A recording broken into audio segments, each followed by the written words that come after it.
പരിശുദ്ധ പരമ ദിവ്യകാരുണ്യത്തിന് എന്നേരവും ആരാധനയും സ്തുതിയും പുകഴ്ചയും ഉണ്ടായിരിക്കട്ടെ. പരിശുദ്ധ പരമ ദിവ്യകാരുണ്യത്തിന് എന്നേരവും ആരാധനയും സ്തുതിയും പുകഴ്ചയും ഉണ്ടായിരിക്കട്ടെ.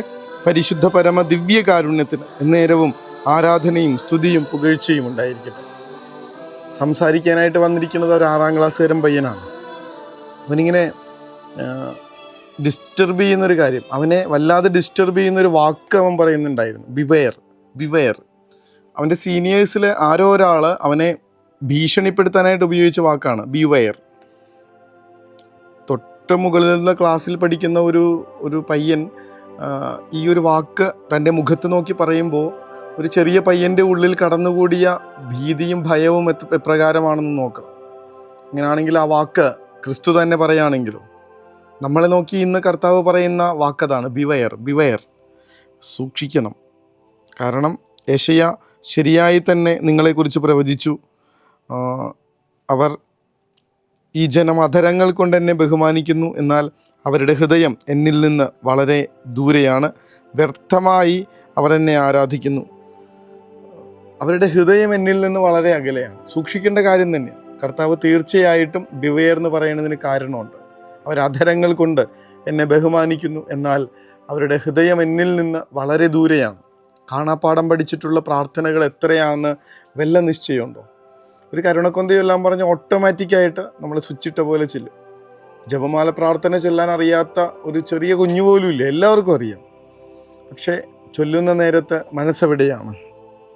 ഇത്രയും ചൊല്ലിയ സമയത്ത് കഴിഞ്ഞ നേരത്തും കർത്താവിനെ നിരക്കുന്ന രീതിയിലല്ലല്ലോ പിന്നീട് നമ്മുടെ പ്രവർത്തനങ്ങൾ പോകുന്നത്. ഇതാ കർത്താവ് നമ്മളെ ഓർമ്മപ്പെടുത്തണേ.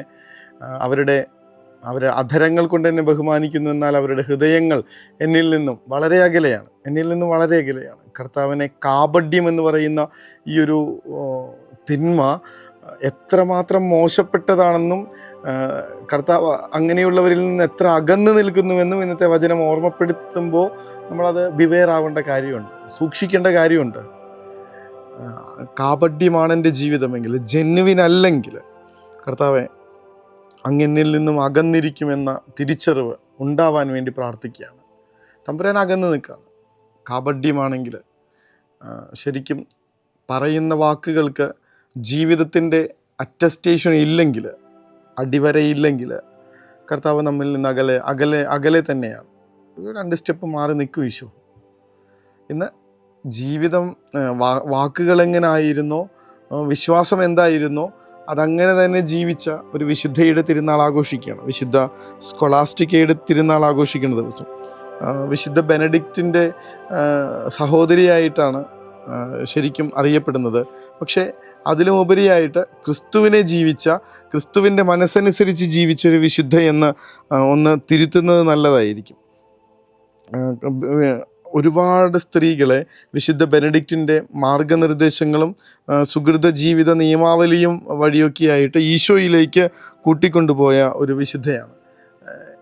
മനസ്സിങ്ങനെ നൈർമല്യമുള്ളതായിരുന്നത് കൊണ്ട് തന്നെ തൻ്റെ മരണം തലേ ദിവസം തന്നെ അറിയാനായിട്ട് സാധിച്ച ഒരു വലിയ വിശുദ്ധ. തൻ്റെ സഹോദരനായിട്ടുള്ള വിശുദ്ധ ബെനഡിക്റ്റുമായിട്ട് മരണത്തിൻ്റെ തലേന്നാൾ ഒരുപാട് സുഹൃതങ്ങളെക്കുറിച്ച് സംസാരിക്കുന്നുണ്ട്, സ്വർഗീയ സൗഭാഗ്യങ്ങളെക്കുറിച്ച് ഡിസ്കസ് ചെയ്യുന്നുണ്ട്.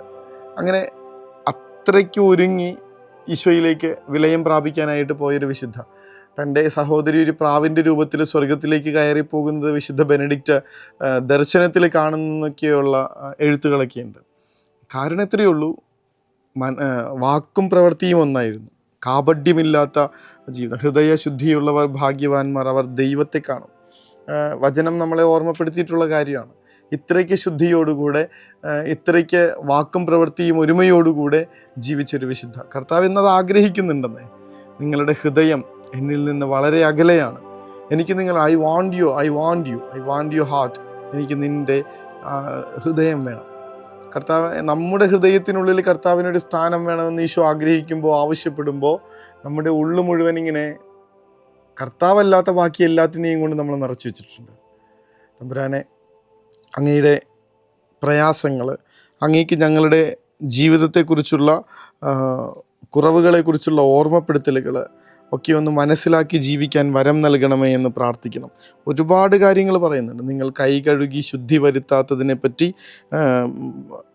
ഫരിസേയർ കർത്താവിൻ്റെ ശിഷ്യരെ കുറ്റം വിധിക്കുമ്പോൾ കർത്താവ് അവരോട് പറയുന്നുണ്ട്, നിങ്ങൾ എല്ലാ പാത്രങ്ങളുടെയും പുറം വെടിപ്പാക്കുന്നു, എന്നാൽ അകത്ത് എല്ലാം മലിനമായി കിടക്കാണ്. വേറൊരു സ്ഥലത്ത് കർത്താവ് ഒട്ടും നല്ലതല്ലാത്തൊരു സിമിലിയൊക്കെ ഉപയോഗിക്കുന്നുണ്ട്. നിങ്ങൾ വെള്ളയടിച്ച കുഴിമാടങ്ങളാണ്, പുറത്ത് മനോഹരമാണ്, പക്ഷേ അകത്ത് വല്ലാത്ത ദുർഗന്ധം വമിക്കുന്ന മനുഷ്യരാണ് നിങ്ങൾ. എൻ്റെ കർത്താവെ, അങ്ങ് ഞങ്ങളെ നോക്കി ഇങ്ങനെയൊക്കെ പറഞ്ഞാൽ ഞങ്ങൾ തകർന്നു പോകും.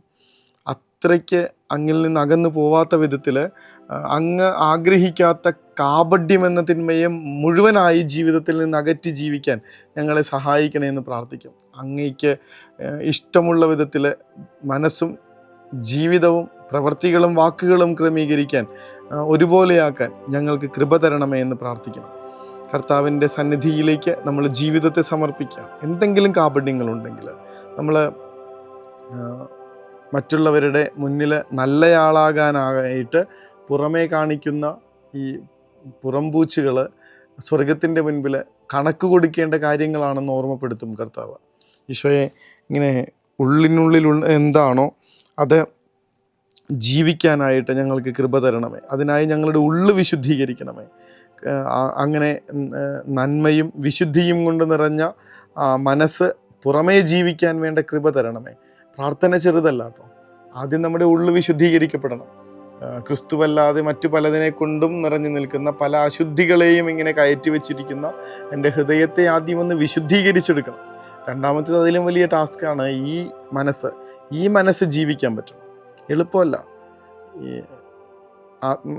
ആത്മാർത്ഥയില്ലാത്ത ഈ ലോകത്തിൽ ആത്മാർത്ഥമായൊരു ഹൃദയമുണ്ടായി പോയതാണ് എൻ്റെ പരാജയം എന്നൊക്കെ പറഞ്ഞൊരു കവി കുറിക്കുന്നുണ്ടല്ലോ. ശരിക്കുള്ള വരി അങ്ങനെയല്ല. പക്ഷേ നന്മ ജീവിക്കാൻ പോകുമ്പോൾ ഉണ്ടാകാൻ പോകുന്ന എതിർപ്പുകൾ ചെറുതല്ല, ചില്ലറയല്ല. അതിനൊക്കെ മുകളിൽ നിന്ന് എൻ്റെ ശുദ്ധീകരിക്കപ്പെട്ട ഹൃദയം ജീവിക്കാൻ വേണ്ട കൃപ തരണമേ എന്ന് നമ്മൾ പ്രാർത്ഥിക്കുകയാണ്. നിങ്ങൾക്ക് കർത്താവ് പറയുന്ന അവസാനത്തെ ഒരു ആരോപണമുണ്ട്. നിങ്ങൾക്ക് ലഭിച്ച പാരമ്പര്യം വഴി ദൈവവചനം നിങ്ങൾ നിരർത്ഥകമാക്കുന്നു. ഇതുപോലെ പലതും നിങ്ങൾ ചെയ്യുന്നു. നിങ്ങൾക്ക് ലഭിച്ച പാരമ്പര്യം വഴി, അതായത് കാലങ്ങളായിട്ട് നമ്മൾ നടത്തിപ്പോകുന്ന കുറേയേറെ ആചാരങ്ങളിൽ നിന്ന് ക്രിസ്തു നഷ്ടപ്പെട്ടു പോയിട്ടുണ്ടെങ്കിൽ അതൊന്ന് റീമൊഡ്യൂൾ ചെയ്യാനായിട്ട് പറ്റണമെന്നേ. ഇത് കാലങ്ങളായിട്ട് ഇങ്ങനെയാണ് ചെയ്യണത്, അതുകൊണ്ട് നമുക്കിത് ചെയ്യണമെന്നുള്ളതിൻ്റെ ചിന്തയൊക്കെ ഒന്ന് മാറണം. ഈശോയുണ്ടോ അതിനകത്ത്? ഈശോയെ കൊടുക്കാൻ പറ്റുന്നുണ്ടോ? ഈശോയ്ക്ക് ഇഷ്ടമുള്ള കാര്യമാണോ, കർത്താവിൻ്റെ മനസ്സിന് നിരക്കുന്ന കാര്യമാണോ ചെയ്യുന്നതെന്ന് നോക്കിയിട്ട് വേണം ഇനി അതിന്മേലെ ഇങ്ങനെ ബലം പിടിക്കാനായിട്ട്. അതല്ലെങ്കിൽ ഒന്ന് റീമൊഡ്യൂൾ ചെയ്യണം. അത് വേറെ കർത്താവിനെ കൊണ്ട് നിറഞ്ഞ ഒരുപാട് നന്മയുള്ള കാര്യങ്ങളിലേക്ക് അതൊന്ന് റീപ്ലേസ് ചെയ്യുന്നത് നല്ലതായിരിക്കും. കാപഢ്യം നിറഞ്ഞ, മനുഷ്യർക്ക് ഉപകരിക്കാത്ത, കർത്താവിന് നിരക്കാത്ത കാര്യങ്ങളെ ചെയ്യാതെ ഈശോയെ അങ്ങയുടെ മനസ്സനുസരിച്ച് എല്ലാ കാര്യങ്ങളും ഒന്ന് ക്രമപ്പെടുത്താനായി വിശുദ്ധ സ്കൊളാസ്റ്റിക്കയെ പോലെ നൈർമല്യമുള്ളൊരു ജീവിതം ജീവിക്കാനായി വിശുദ്ധിയോടുകൂടി അങ്ങിലേക്ക് തിരികെ വരാൻ പറ്റുന്ന വിധത്തിലുള്ള ഒരു നന്മയുള്ള ജീവിതം ജീവിക്കാനായി കർത്താവെ ഞങ്ങൾക്ക് കൃപ തരണമേ എന്ന വലിയ പ്രാർത്ഥനയോടുകൂടെ അവിടുത്തെ ആശീർവാദത്തിനായിട്ട് നമുക്ക് മുട്ടിന്മേൽ നിൽക്കാം. നമുക്ക് തെറ്റിപ്പോവാം. നമ്മളിങ്ങനെ പലപ്പോഴും ഈ ലോകത്തിൻ്റെതായിട്ടുള്ള ഒഴുക്കിൽപ്പെട്ടു പോകും. ആ സമയത്തൊക്കെ കർത്താവിൻ്റെ ശക്തി വേണം. നങ്കൂരമായി അവനുണ്ടെങ്കിൽ നമ്മൾ ഏതൊഴുക്കിനെയും ഭേദിച്ചിങ്ങനെ നിൽക്കും. തമ്പുരാനെ ഞങ്ങളെ അതിന് ഒരുക്കണേ എന്ന് പ്രാർത്ഥിച്ചുകൊണ്ട് അവിടുത്തെ വലിയ സഹായത്തിന് വേണ്ടി അപേക്ഷിച്ച് ആശീർവാദത്തിനായി കാരുണ്യമേ അനന്ത സ്നേഹമേ പരിശുദ്ധ പരമദിവ്യ കാരുണ്യമേ അനന്ത സ്നേഹമേ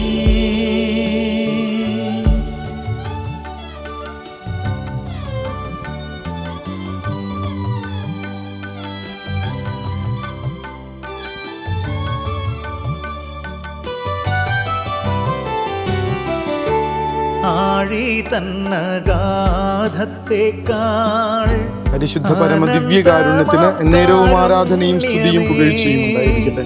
പരിശുദ്ധ പരമ ദിവ്യകാരുണ്യത്തിന് എന്നേരവും ആരാധനയും സ്തുതിയും പുകഴ്ചയും ഉണ്ടായിരിക്കട്ടെ. പരിശുദ്ധ പരമ ദിവ്യകാരുണ്യത്തിന് എന്നേരവും ആരാധനയും സ്തുതിയും പുകഴ്ചയും ഉണ്ടായിരിക്കട്ടെ.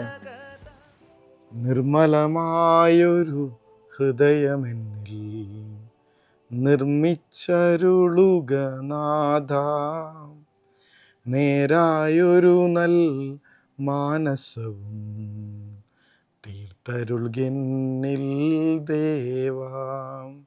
ഇന്നത്തെ പ്രാർത്ഥന ഇതാണ്. നൈർമല്യമുള്ള അങ്ങേക്ക് നിരക്കുന്ന ജീവിതം ജീവിക്കാൻ, കാപഢ്യത്തിലേക്ക് പോവാതിരിക്കാൻ കർത്താവെ കൃപ തരണമേ എന്ന് ആഗ്രഹത്തോടെ പ്രാർത്ഥിച്ചുകൊണ്ട് ഉറക്കത്തിലേക്ക് പോകാം. കരുണതൻ കയർ പിടിച്ച് നയിച്ചിടും സ്നേഹമേ, ദിവ്യകാരുണ്യ സ്നേഹമേ, പരിശുദ്ധ സ്നേഹമേ, പരിശുദ്ധ പരമദിവ്യകാരുണ്യമേ, അനന്ത സ്നേഹമേ, പരിശുദ്ധ പരമദിവ്യകാരുണ്യമേ, അനന്ത